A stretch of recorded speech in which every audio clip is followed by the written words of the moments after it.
Good morning, everybody. It is Social Surge with Fly and Mo. I'm Mo Regalato. Fly Jamerson is to the right of me, to the left of me. I think so. I actually am one of those people that I'm like, right, okay. Because like somebody gives me directions, they'll go right. And I'm like, this is my right. Okay, this way. It's so bad. So bad. Good morning, everybody. Good morning, Regalato Real Estate. Thanks for joining us on Instagram. I appreciate you being here. All right. So today you texted me late last night and you were like, I have a topic of conversation. And I said, okay, let's do it. And I think it's a good one to have because it is about content that converts. And so tell me what you mean by content that converts. What do I mean by content that converts? I'm talking about things that you are producing, words that you are saying, the message that you're putting out there to bring people closer into your circle, bring people further down the funnel from awareness to considering. Okay. I'm going to stop you right there. Oh, okay. Let's talk about funnel. Before we get into the fun with funnels. Actually, that could totally be a class. We should do that. That would be funnels. Oh no, I will have actual funnels. I'll make it like tornadoes and stuff. You know. Okay, so good morning, Michael. Thanks for joining us on Instagram, and thank you, Monica, for joining us on Instagram. Okay, so she's talking about funnels. So talk to us tell me like I'm 5, like you're explaining to Ruby. Okay. Her adorable little daughter. What a funnel is for anybody in marketing. Cool. So, there's from the perspective of a 5-year-old, sometimes you'll go someplace like a museum or the mall and they have those giant like bucket things. And there is a funnel on the top, and the top is really wide. And the bottom is really narrow, usually like a spout coming out of it. And you flick a quarter or a coin in and you watch it go from the top and spin around and spin around and spin around and spin around and then eventually deposit itself in the bucket, right? So the top of the funnel is how people are perhaps first introduced to you. And the bottom of the funnel, that little like clink when the coin goes in, it's a very apt analogy because the bottom of the funnel, when they actually go down through the tube, that is the conversion from somebody who is just like walking by in the mall to actually putting money into your pocket as a client. Love it. So when we're talking about content that converts in the top of the funnel, what kind of content are we talking about? At the top of the funnel would be aware, like, anybody that gets now I'm like dealing with, let me think about marketing and let me think about like physics, which is perhaps not the conversation for dawn breaking in early light. Content that brings awareness to you is the content that people are seeing that has high reach and high visibility. So when we look at some of the different topics of content that we see do really well, it would be things that speak to the most amount of people.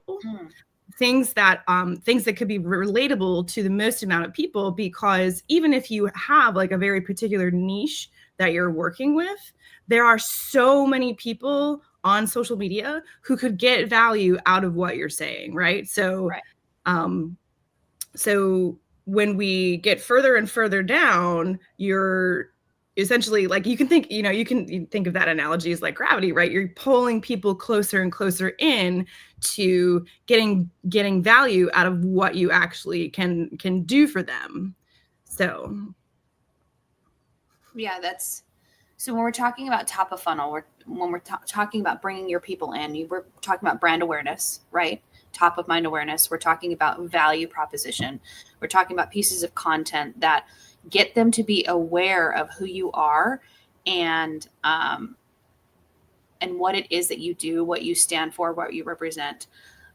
Just as a side note, I don't think we're live on LinkedIn right now. I think I forgot to hit the LinkedIn button. So, whoops. Sorry, folks. Love link.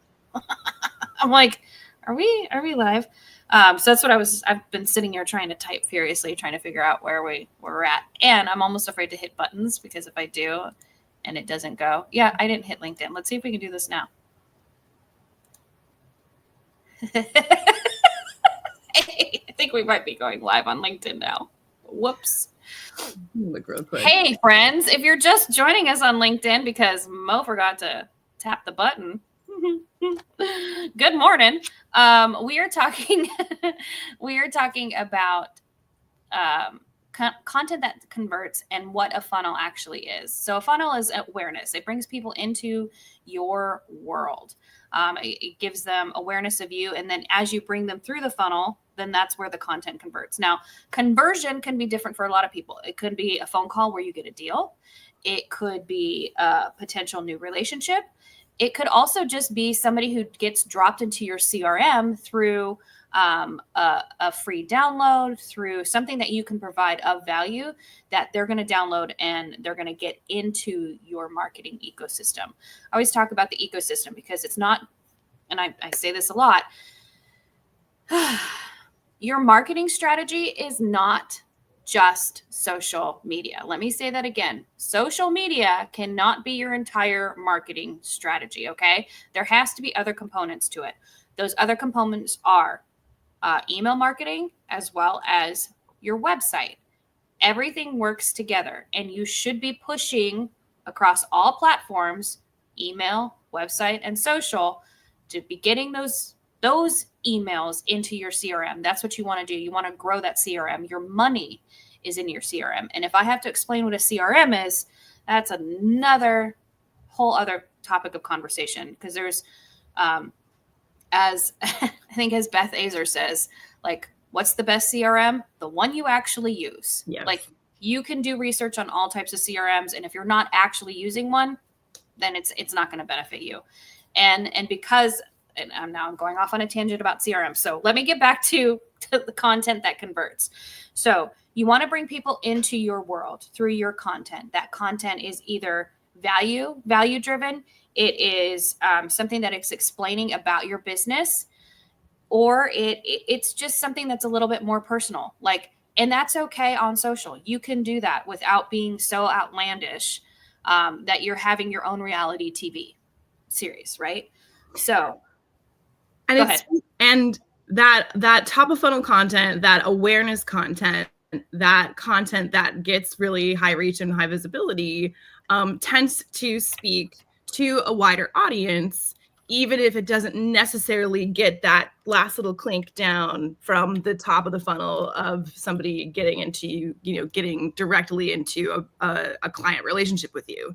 Now, the further we go down the funnel, the more specific you'll need to be about who you're actually speaking to through that content and what you want them to do and why. And so when I see people on social complain or be frustrated, and this is a real frustration, but it's also in some ways like a very good sign.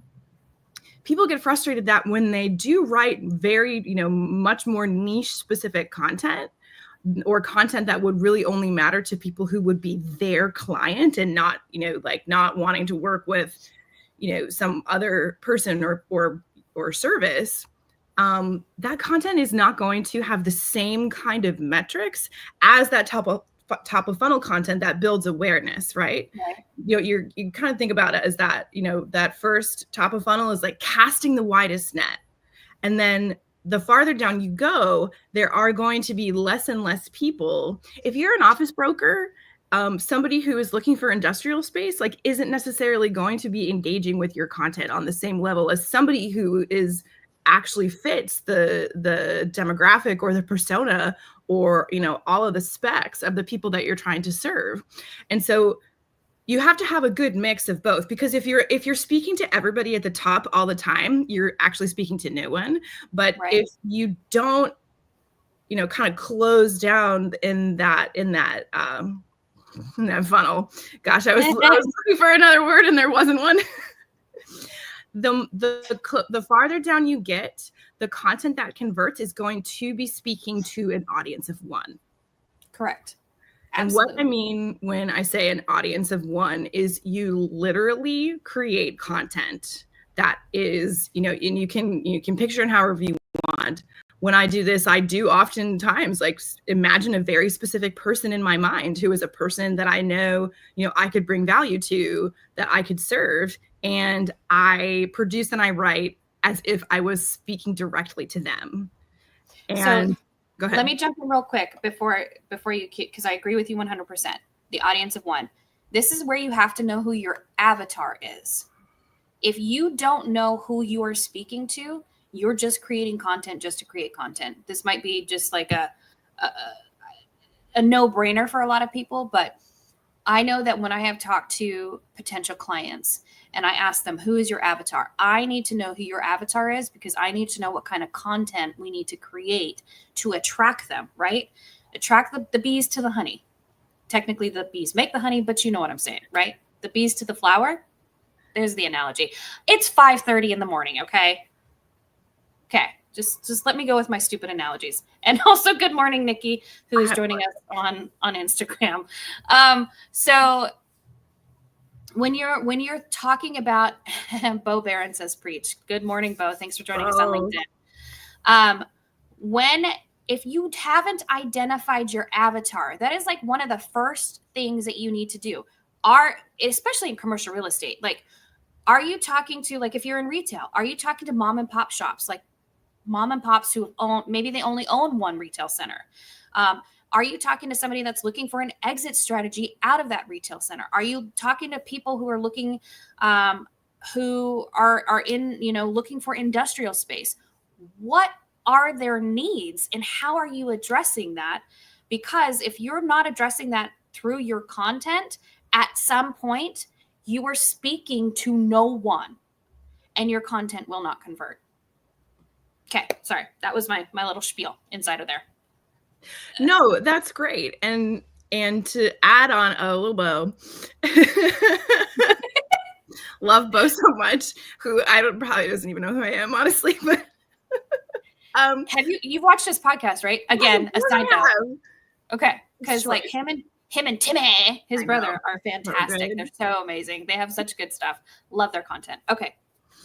But so when you have clarity about who you're trying to reach, what their needs actually are, how you can, how you as a broker or, as a brokerage or, even for people who are in, adjacent, service providing, right?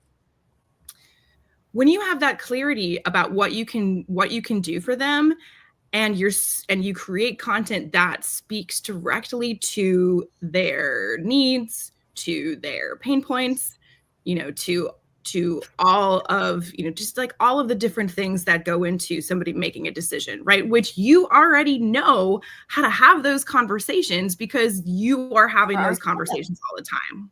Right. So it's like when people talk about, again, like, oh, I'm not really sure what to write. I'm just like, literally translate or adapt, the kinds of conversations that you're having with the people who go from prospect to client. Oh, oh, wow. That's like, I'm going to not have a little fangirl moment of Bo knowing who I am. Anyway, so all you have to do is take those conversations and put them in a format that is perhaps not so specific as like, the actual conversation that you had with a client, although, you can bring those conversations, into your content to show and share to other potential prospects what it's like to have a conversation with you when you may be dealing with the same objections or answering the same questions, right? The point is you're already having those conversations.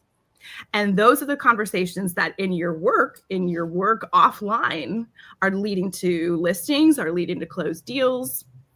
Those are the kinds of things that I see work really well when we're looking at that sort of bottom of funnel content to the people who are actually going to come into your circle. Yes, 100%. When I sit down with when I do, my calls with clients, the things that I talk to them about is I ask them, I said, what are the conversations you're having with your clients? What questions are you answering? Because if you're answering those questions with your clients, then the potential clients that are on social, that are reading your newsletter, that are on your website, that are going to read your blog, those are the same questions that they want answered. So thinking like big level, high level, everybody wants to know, what are interest rates doing? How are they affecting me? How's the market? And as our good friend Bob Knackle says, answer with statistics. Do not answer with generalities. Don't say it's hot. Don't say it's cold. Give them percentages. Tell them how the market's moving. And now this is where it comes on you, Mr. Broker Man, Mrs. Broker Woman, Miss Broker, whatever you want to call yourself this morning. Okay. Where you need to know your data. You need to know your information, because they want to come to you as the authority. They want to come to you as the one that has the correct information. And as you supply that and provide that, they're going to continue to come back to you. I know that I'm going to get a straight answer from you. I know that you're going to provide the information that I need. And as we're talking funnel and we're talking creating content and we're talking about brand awareness, this is where all of that information, if you're already supplying it, right? So I love to think of it this way. And again, I'm going to talk about content waterfall. Okay. You create a big ass newsletter. Okay. Has all this wonderful data in it. Take chunks of that newsletter, use that as content. Then you're going to push people to your website because, hey, if you signed up for my newsletter, you would get this information in your inbox every month. They go to your website, they sign up for it. Boom. Now they're in your CRM. Okay. If you're creating a newsletter that you're sending out once a month that is providing that information, you already have the content there. Take those chunks of content, expand on it a little bit for social, maybe add a graphic, maybe do a video explaining it. I don't care what you do. You've already created the content. Start pushing it out across your social platforms. It's going to bring more people into your circle. It's going to start bringing them down through the funnel. And then again, relationships, deals, phone calls, emails, text messages, they're starting to get into your web. There, I said web instead of funnel. It's still somehow like, if you look at the web, you can like imagine like it's like an optical illusion. Right. Okay. Like the center of the web, if you were to like bring it down, guess what? It's a funnel. It's all coming together now. I see it so clearly. Okay. So results for that. So I just want to bring it down so we can make sure we are respectful of people's time, including yours, because you have to get Miss Ruby to school. Yes. What do those results look like, and what are the actual results we should be paying attention to? So something that I see that is a huge opportunity for people to, kind of surge, for lack of a better word, to surge their content is talking about the results of the work that you bring to the table when you work with a client. And so when I say results, I'm not just talking about like, oh, I closed this deal. Or like, oh, we had this much GCI, or like I made these many calls. I love what you talked about when when looking at all of the data that we have. Like there is a time and a place for data, and there is a time and a place for kind of that just like surface level, like here are the stats, right?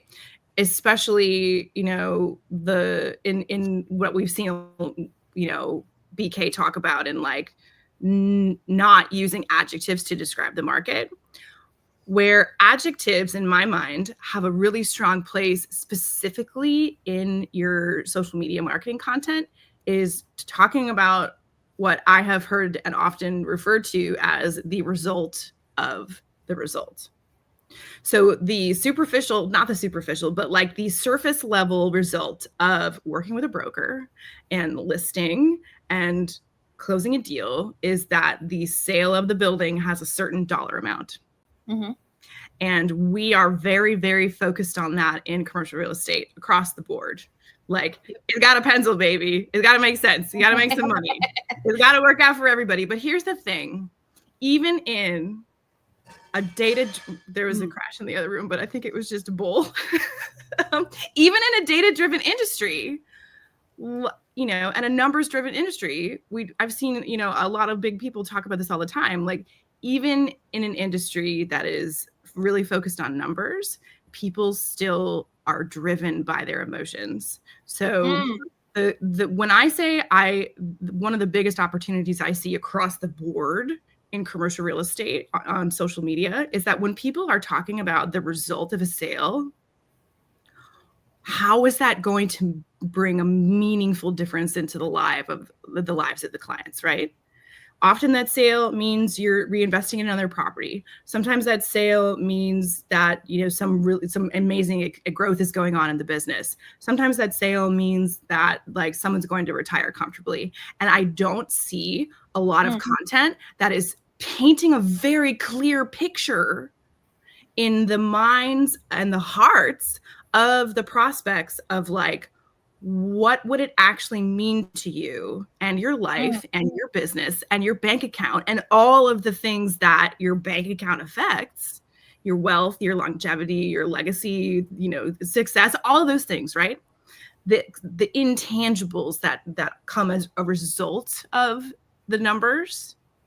If you can paint a really clear picture of the changes that and how that's impacted your clients, that is something that is going to, on a somewhat subconscious level, like hook into people who, because look, if it's just a numbers game, it wouldn't matter who you worked with.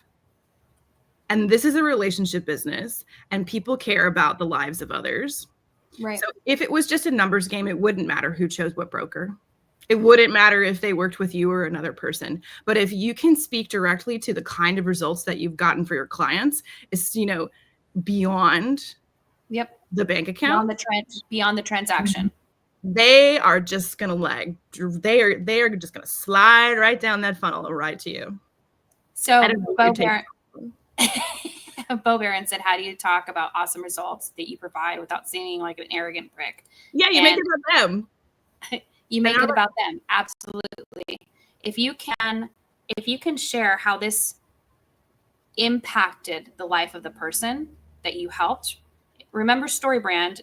If you're not familiar with StoryBrand, Building Your Story Brand by Donald Miller, read it. It's fantastic. It'll tell you all about storytelling. But brokers need to start thinking of themselves as the guide, and the hero of the story is their client.